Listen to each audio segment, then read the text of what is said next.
Hey everyone, thank you so much for joining me for another Technology Tip Thursday. If you haven't already, please like, share, and subscribe.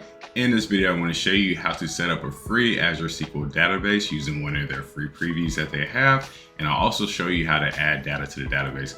Now, one of the challenges as a data analyst or anybody who's getting into data warehousing is the ability to actually use data and to query it and do SQL queries and do different things that you want to do. So with this free preview, you now have the ability to understand Azure, learn it, use the SQL database, and install data. So I'll walk you through the process of setting it up, how to migrate data from SSMS or on-premise server to your Azure for free, and then you can start doing your queries. So let's go ahead and dive into it. All right, so as I mentioned, Azure is now giving you the ability to try your Azure SQL database for free. Right now it's in preview, so I don't know how long it's gonna last. But if you see in this first paragraph, you can try Azure SQL database free of charge and get 100,000 vCore seconds of compute every single month.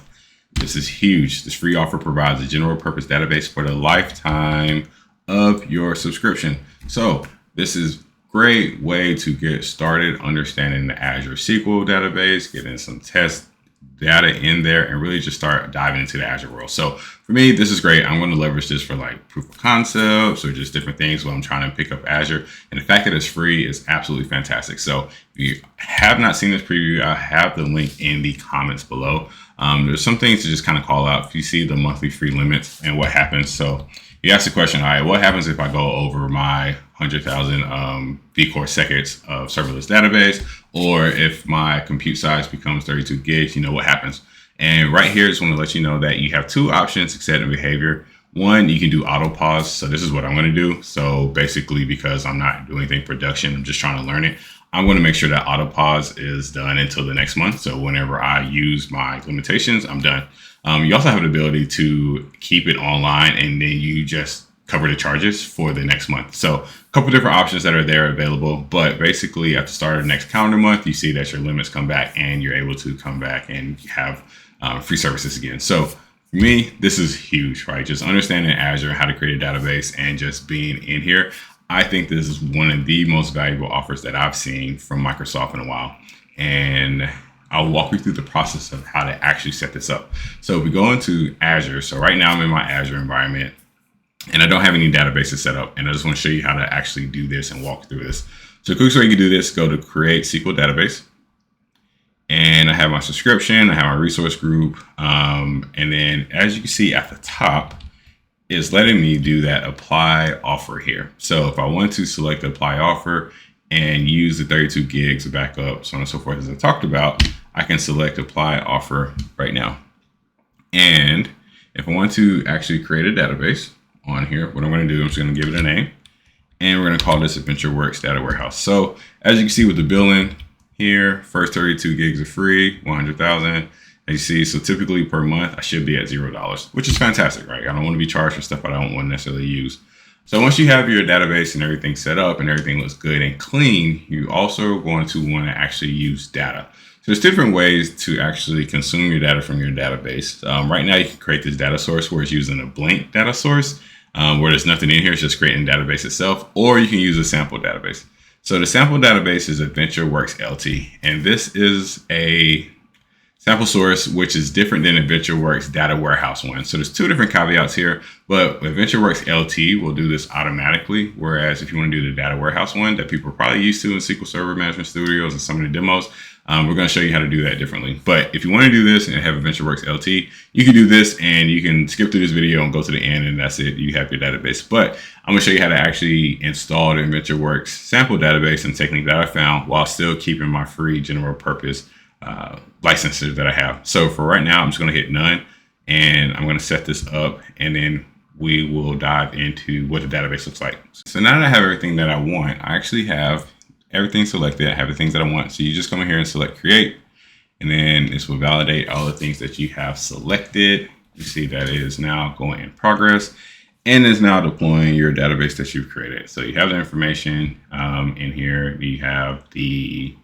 server, and then you have your AdventureWorks in here too. So now this has been created, it's deploying, and I think within like a couple minutes, you should see a actual database in your system. Now we see that the stuff is here, everything's good, we're connected, I have my database, Now, what I want to do is actually get sample data. So now if I go into SSMS and I actually go and look at my databases, we see we have the new database that I created, and we see that there's no information in here. So which is great. The blank database is how I want it. It's free, but now I want to add some data. So a couple ways you can do this if you want to use AdventureWorks sample database. So AdventureWorks sample database is what it says. It's a database that Microsoft provides that has a lot of different tables. It is dimensional modeling. So you will have your dimensions and you'll have your fact tables in there. And then you have different views, and it's just a lot of out of the box functionality that we have. So as I mentioned earlier, you have your OLTP. So if we had just the regular sample data, you will be looking at the OLTP data. That looks at online transaction processing, but I want the data warehouse. So again, this is for data warehouse and workloads. So as a data analyst, data engineer, I am interested in understanding the data warehouse. So I want to have a data set in here. A couple different ways that you could do this is you need to download what version of it that you want. So I downloaded already the AdventureWorks Data Warehouse 2022, and I'm going to install this directly onto my local server that I have. So now that I have back into using SSMS. So if you're not familiar with SSMS, I can put some links in the comments below. But open up Microsoft SQL Server Management Studio, connect to your local server. I'm using the latest version of SQL Server. And right now we see in our databases, you have the option to restore. So one thing that I do want to call out here is when you're trying to restore or add this information to SQL Server, you see directions down here in this link where it says, hey, I want to restore a database. And I can right click and select restore database. So when I go into my local server that I have, if I come in here and select that, I see restore database. But if I go to my Azure environment, as you can see, if I right click, I don't have the option to restore. So this was really frustrating when I was trying to add the AdventureWorks data set into here, because I wanted to keep my free license and my free information that I have, but I didn't want to create a new database where it would charge me. So I was like, how can I do this? What are some things I could do? So here's where I ended up using the data migration assistant to then move data from a local SQL Server environment, which is what I have, to my Azure environment as well. So to walk through this process, what I'm going to do is go back to my SQL Server. I'm going to hit restore database. I'm going to follow instructions that are in the document. And I already have the backup file saved in the place that it needs to be. So follow the directions, hit OK, hit OK. Now you can see that I have my database here locally, and everything is good. I have the tables that I want. I have it here saved, and everything's good. Now what I want to do is move this AdventureWorks into my existing AdventureWorks data warehouse, and then that way everything is good. All right, I was to make sure that I can now query this stuff from Azure while keeping my free price tier. So what I ended up doing is using the data migration assistant thing. So really cool packages here, right? It's just a really good product that allows you to migrate your on-premise tables and views and information to your Azure environment. So come in here, you select whether it's assessment or migration. We're going to call this a migration project. And we're going to say our source is SQL Server. Our target is Azure, and then we're going to change. We want the migration to be the schema and the data. Come in here, hit create, and we're going to have to do our server name, and then hit connect. So I've connected. We see that I have that information.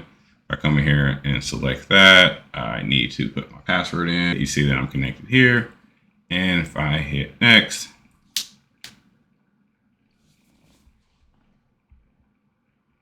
we see now that it is going to automatically create the SQL script for me and give me the different things that are available out the box. I'm not touching anything. Again, all this is pre-built. You see the tables that are being there. You see the functions that were built, and even the views that were created with that database. So come in here and select generate SQL script.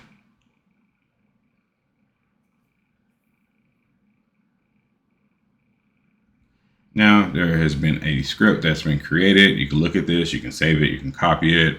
For just as example, I'm just gonna hit deploy schema. And as you can see now, this is all running. It's going great, everything's smooth. I'm sure there's other best practices here if you're a DBA. So if there's something else that needs to be done, hit me up in the comments, let me know. But we're gonna come here, the schemas have been created. Next, we're gonna hit migrate data. So now what this is going to do is look at the tables that have been selected as a source. Come in here and select start data migration.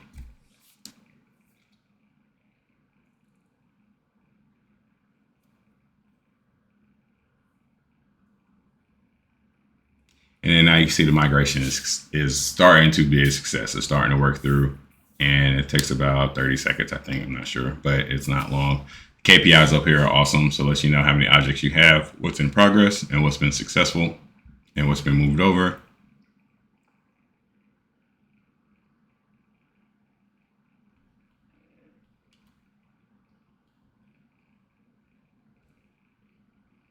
And then now it is just wrapping up, and then you see migration complete. So it took 30 seconds for that to move, and now that is done. So if I want to test this out, there's two ways I can do that. If I come back to my Azure environment, I can come in here and just do a refresh. And now if I come back in here, now you see I have actual data in my environment. And just to prove that nothing has been changed and that I'm still on the free tier, if I go back to my Azure workspace, if I hit refresh, we'll see that I'm still in the free general purpose, and now I have actual data in here now. So it's absolutely fantastic. I think it's super duper awesome. Great. Now I have data. Now I can start querying this information. I can start writing to this. I have stuff I can start using, all using the free tier. So have you used the technique before? Is there another easier way to get AdventureWorks into the database? Let me know, because this was a technique that I found while still keeping my free tier. But hit me up in the comments. Let me know if this video was helpful, and we'll talk to y'all next Technology Tip Thursday. Have a great one.